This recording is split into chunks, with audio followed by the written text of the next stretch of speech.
Now, from an intervention standpoint, how does this help us? Meaning, how can we help people develop mastery experience with the purpose of influencing or improving their self-efficacy? Well, one of the things we do is we have workshops, training programs, internships, I think, are the perfect example, where we provide a structured setting and location for students to engage in behaviors that are going to be very similar to those that they would do in a professional setting. We provide them opportunity to gain mastery experience in supervised, mentored settings. We do role plays, and we'll oftentimes do this with adolescents and helping them develop self-efficacy to turn down or to not succumb to peer pressure. So we might bring two students up in front of the class, and we might have one of them offer the other a marijuana joint or tobacco or alcohol. And then we might teach that student how to reject the peer pressure. And we might, to the extent that the setting is real life setting, meaning that it might be some of the same people, their peers, or that we might try and reenact or recreate or create an environment or setting that's very similar to the setting that they would actually engage in the behavior in real life, their self-efficacy is actually likely to be higher.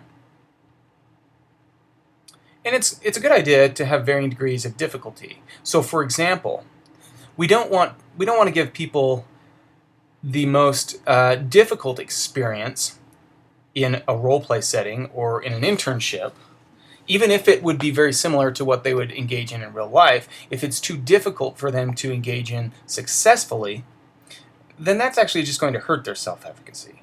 So we want to start out easy, if you will, and progressively get more difficult and harder till we're approximating real-life settings. Because again, if we provide them an opportunity to gain some mastery experience and improve their self-efficacy, but the setting is too difficult, and they fail, then that's not likely to improve their self-efficacy. In fact, would probably have the opposite effect.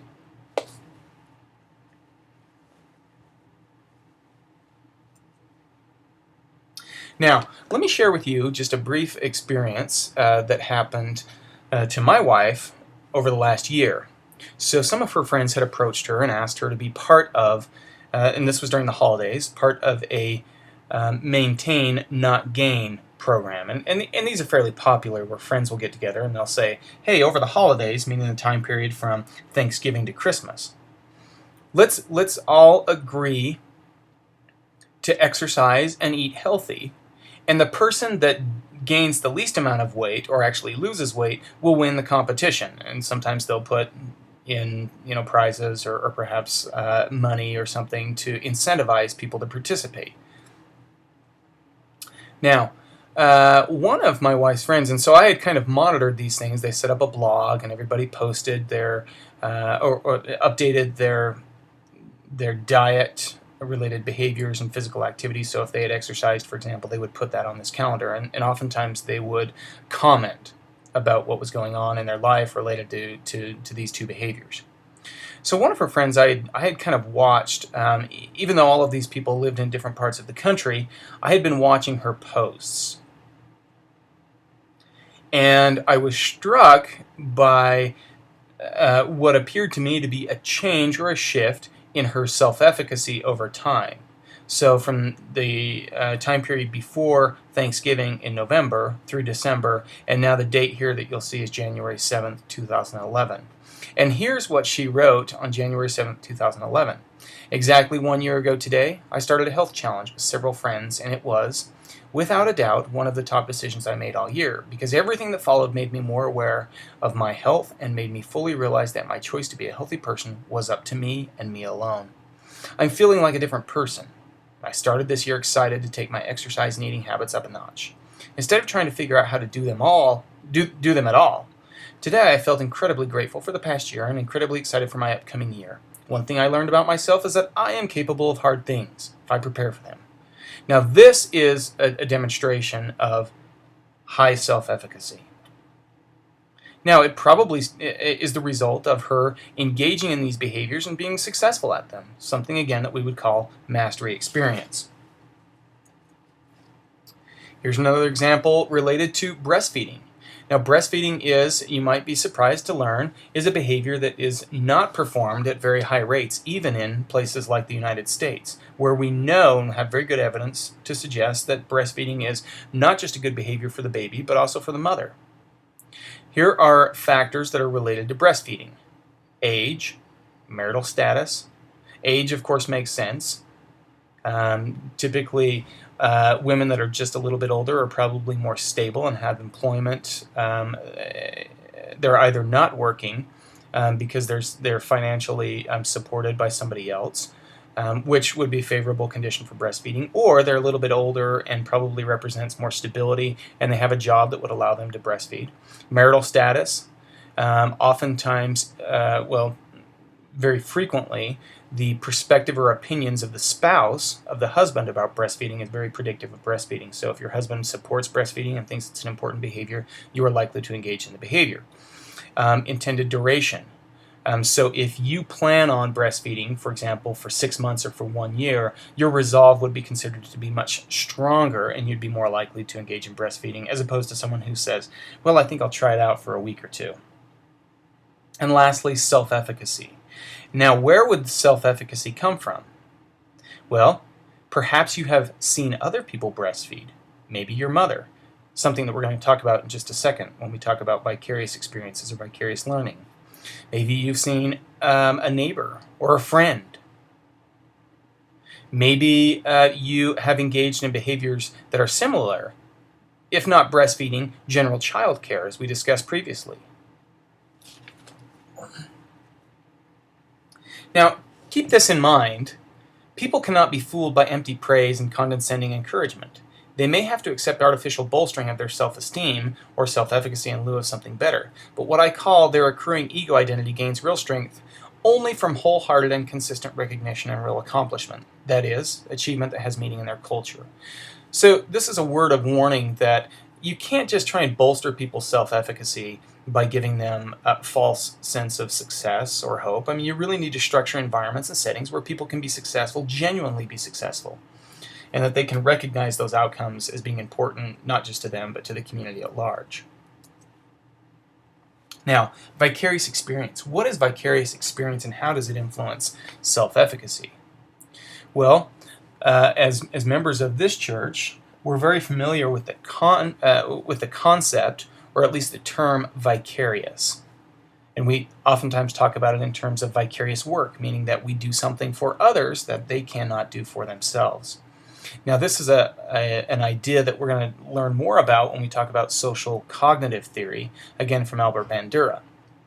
But suffice to say, vicarious experience is observations that we have of others. Now, observations of their successes or of their failures. So, for example, if I am trying to quit smoking, and I have a family member that smokes and has attempted to stop smoking, I'm very, very aware of and paying attention to the outcomes and their experiences. So maybe it's an uncle, and let's say, for example, I'm an adolescent, and I'm watching my uncle try to quit smoking, and it's very, very difficult for him to quit smoking. So I begin to form my own perceptions about how difficult quitting smoking might be, because my uncle has tried several times and has been unsuccessful. Now again, the complement may be true, where I've seen my uncle try to quit smoking. In fact, he was successful on the first attempt, something that's very rare, if not impossible. But I've seen my uncle quit smoking and been successful at it. Therefore, I begin to formulate my own perceptions again about how difficult I believe it is for me to quit smoking, because I'm fairly similar to my uncle. And that's this next bullet point related to perceived similarities. So, for example, a family member's attempts to quit smoking might be more relevant to my own formulations of my self-efficacy compared to observations that I have about somebody, let's say a homeless person in the homeless shelter, when they try to quit smoking, because I am very different from him or her. I don't live in a homeless shelter. And I might have higher perceptions about my self-efficacy in general, just given that I'm not homeless, or that I might feel like I'm better than him or her. Friends, to the extent that we have very high perceptions of similarities, which I think would be true of most friends, then I'm paying attention to how they engage in behaviors. For example, trying to quit smoking, or their rejection of peer pressure, or perhaps in the example that I gave previously of the maintain, not gain competitions. I have a lot of friends who are also participating in this. Do I share similarities with those friends? Perhaps we're all a little bit overweight. Perhaps we have we all have children, so we might share similarities in terms of our situations or our schedules.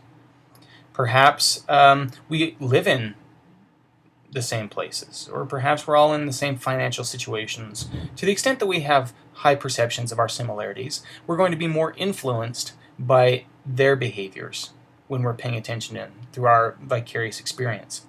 Now, intervention implication. What does this mean for me in my own work? Well, we want to try and provide structured opportunities for people to observe successful outcomes.